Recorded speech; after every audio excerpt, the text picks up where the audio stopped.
Pemirsa, dana generasi petani seringkali gagal untuk direalisasikan. Beberapa hasil penelitian menunjukkan generasi muda kurang tertarik berusaha pada bidang pertanian.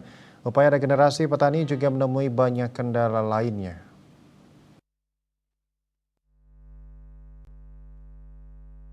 Guru Besar Program Studi Teknik Pertanian dan Biosistem Fakultas Teknologi Pertanian Universitas Udayana, Profesor Inyoman Sucipto mengatakan, kajian mengenai minat generasi muda yang meliputi indikator ketertarikan, cita-cita, dan keinginan menjadi pelaku pertanian relatif rendah, baik pada komoditas tanaman pangan maupun hortikultura.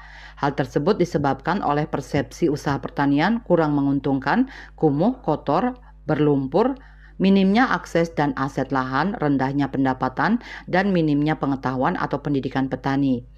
Minat menjadi petani yang menurun juga berlatar belakang para petani menjadikan lahannya untuk alih fungsi lahan non-pertanian seperti pemukiman dengan keuntungan sesaat. Faktor lain yaitu rendahnya penguasaan dan penerapan teknologi dalam kegiatan pertanian seperti alat mesin pertanian, pupuk dan bibit unggul, serta pembinaan dalam penggunaan modal dalam usaha pertanian. Fasilitas dan bantuan sangat dibutuhkan agar petani terbantu dalam meningkatkan kinerja produksinya. Perhatian pemerintah yang berlebih terhadap regulasi mengenai industri non-pertanian menjadikan pemuda lebih tertarik pada dunia industri non-pertanian yang lebih menjanjikan. Regulasi secara tidak langsung mendorong generasi muda cenderung lebih berorientasi mengembangkan usaha di industri non-pertanian.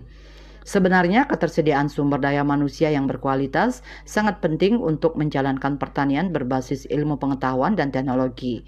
Memberikan perhatian lebih pada urgensi regenerasi petani menjadi sangat penting.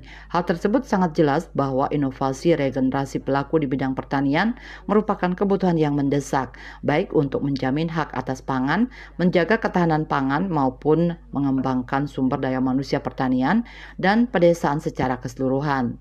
Bali Post melaporkan.